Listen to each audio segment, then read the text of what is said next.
بسم اللہ الرحمن الرحیم۔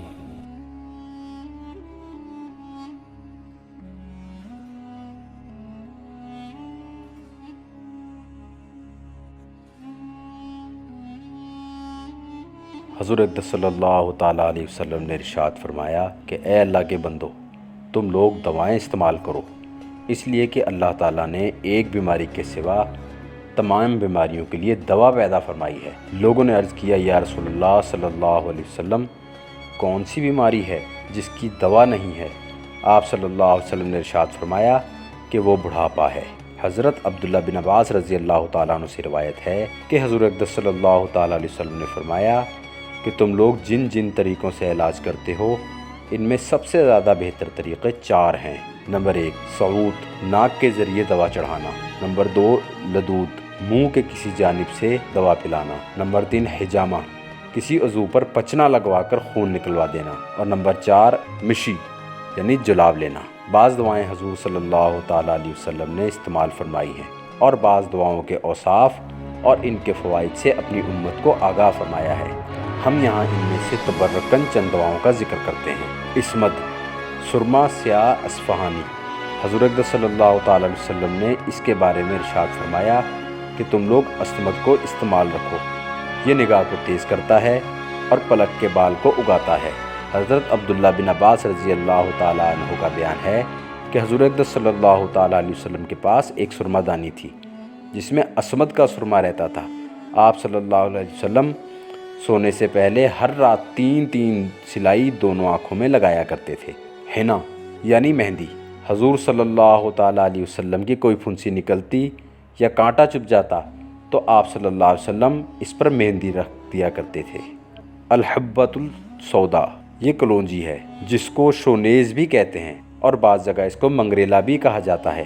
حضور صلی اللہ تعالیٰ علیہ وسلم نے ارشاد فرمایا کہ اس کے استعمال کو لازم پکڑو کیونکہ اس میں موت کے سوا ہر بیماری کی شفا ہے۔ التلبینہ، آٹا، پانی، شہد، تیل ملا کر حریرہ کی طرح بنایا جاتا ہے۔ حضور صلی اللہ تعالیٰ علیہ وسلم کے گھر والوں میں جب کوئی شخص جاڑا بخار میں بھی مبتلا ہوتا تو آپ صلی اللہ علیہ وسلم اس طعام کے تیار کرنے کا حکم دیتے اور فرماتے تھے کہ یہ کھانا غمگین آدمی کے دل کو تقویت دیتا ہے اور بیمار کے دل سے تکلیف کو دور کر دیتا ہے، جس طرح تم لوگ پانی سے اپنے چہرے کے میل کچیل کو دور کر دیتے ہو۔ العسل، شہد۔ حضور صلی اللہ علیہ وسلم کی خدمت میں ایک شخص نے آ کر شکایت کی کہ اس کے بھائی کو دست آ رہے ہیں۔ آپ صلی اللہ علیہ وسلم نے فرمایا کہ اس کو شہد پلاؤ۔ پھر دوبارہ آیا اور کہنے لگا دست بند نہیں ہوتے۔ ارشاد فرمایا اس کو شہد پلاؤ۔ پھر تیسری بار آ کر کہنے لگا کہ دست کا سلسلہ جاری ہے۔ آپ صلی اللہ علیہ وسلم نے پھر شہد پلانے کا حکم دیا۔ اس نے کہا کہ یہ علاج تو میں کر چکا ہوں۔ آپ صلی اللہ علیہ وسلم نے ارشاد فرمایا کہ اللہ تعالیٰ سچا ہے اور تیرے بھائی کا پیٹ جھوٹا ہے، اس کو شہد پلاؤ۔ اس نے جا کر شہد پلایا تو شفا یاب ہو گیا۔ حضور صلی اللہ تعالیٰ علیہ وسلم نے ارشاد فرمایا کہ جو شخص ہر مہینہ میں 3 دن صبح کے وقت شہد چاٹ لیا کرے اس کو کوئی بڑی بلا نہ پہنچے گی۔ آپ صلی اللہ علیہ وسلم نے یہ بھی فرمایا کہ 2 شفاؤں کو لازم پکڑو، ایک شہد اور دوسری قرآن شریف۔ حضور صلی اللہ تعالیٰ علیہ وسلم نے فرمایا کہ بہترین سالن سرکہ ہے۔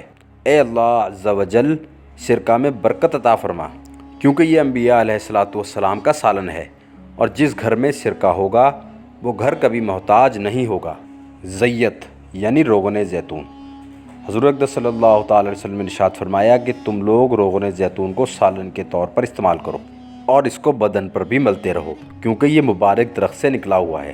اور دوسری حدیث میں یوں وارد ہوا ہے کہ تم لوگ روغن زیتون کو کھاؤ اور اس کو بدن میں لگاؤ کیونکہ یہ برکت والی چیز ہے۔ مسمن، بدن کو فربا کرنے والی دوا۔ حضرت عائشہ رضی اللہ تعالیٰ عنہ کہتی ہیں کہ میری والدہ نے جب میری رخصتی کا ارادہ کیا تو میرا علاج کرنے لگیں کہ میں ذرا فربا بدن ہو جاؤں، مگر کوئی علاج کارگر نہ ہوا۔ مگر جب میں نے ککڑی کو تازہ کھجور کے ساتھ کھانا شروع کر دیا تو میں خوب فربا بدن والی ہو گئی۔ حضرت عبداللہ بن جعفر رضی اللہ تعالیٰ عنہ کہتے ہیں کہ رسول اللہ صلی اللہ علیہ وسلم ککڑی تازہ کھجوروں کے ساتھ تناول فرمایا کرتے تھے۔ عشاء یعنی رات کا کھانا۔ حضور صلی اللہ تعالی علیہ وسلم نے ارشاد فرمایا کہ رات کا کھانا ترک نہ کرو، کچھ نہ ملے تو ایک مٹھی کھجور ہی کھا لیا کرو، کیونکہ رات کا کھانا چھوڑ دینے سے جلد بڑھاپا آ جاتا ہے۔ حمیہ یعنی مضر چیزوں سے پرہیز کرنا۔ حضور صلی اللہ علیہ وسلم نے اپنے ساتھ حضرت علی رضی اللہ تعالیٰ عنہ کو لے کر حضرت ام منظر صحابیہ رضی اللہ تعالیٰ عنہ کے مکان پر تشریف لے گئے۔ انہوں نے کچی اور پکی کھجوروں کا ایک خوشہ پیش کیا۔ حضور صلی اللہ علیہ وسلم اس میں سے کھانے لگے۔ حضرت علی رضی اللہ تعالیٰ عنہ نے بھی ہاتھ بڑھایا تو آپ صلی اللہ علیہ وسلم نے فرمایا، اے علی رضی اللہ عنہ، تم ابھی بیماری سے اٹھے ہو اور نقاہت باقی ہے، اس لیے تم اس کو مت کھاؤ۔ اس کے بعد ام منظر رضی اللہ تعالیٰ عنہ نے جو اور چقندر ملا کر کھانا پکایا تو حضور صلی اللہ علیہ وسلم نے حضرت علی رضی اللہ تعالیٰ عنہ سے فرمایا کہ تم یہ کھاؤ، یہ تمہارے لیے بہت مفید غذا ہے۔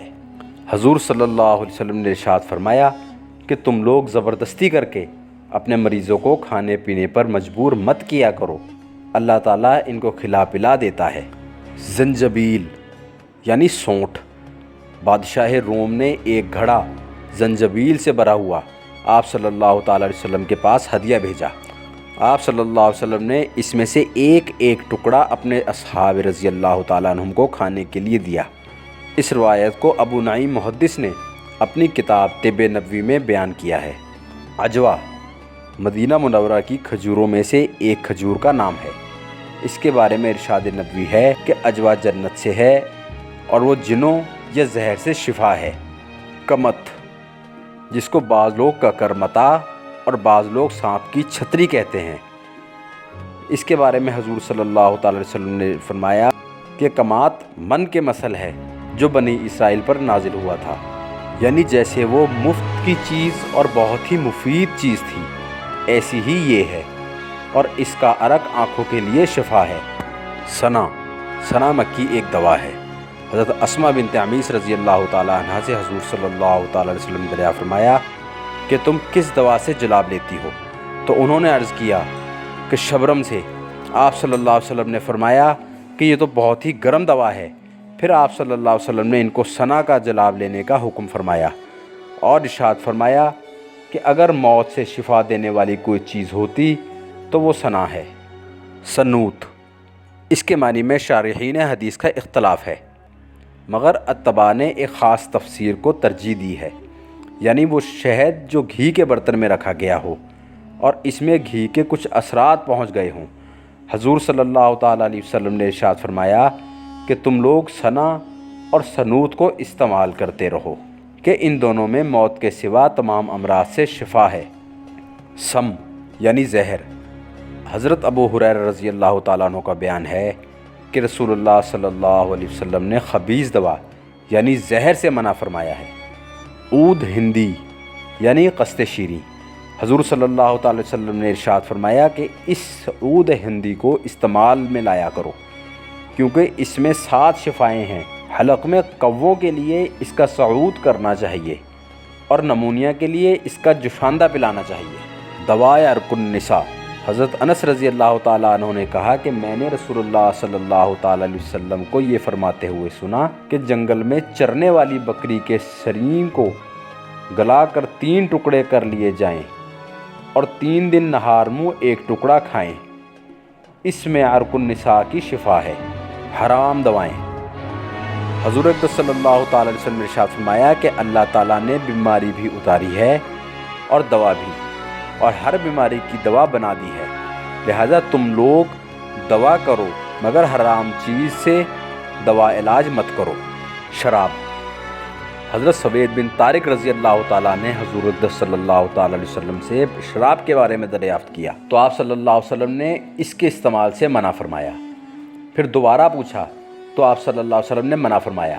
تیسری بار انہوں نے عرض کیا، یا نبی اللہ صلی اللہ علیہ وسلم، یہ تو دوا ہے۔ آپ صلی اللہ علیہ وسلم نے ارشاد فرمایا کہ نہیں، یہ بیماری ہے۔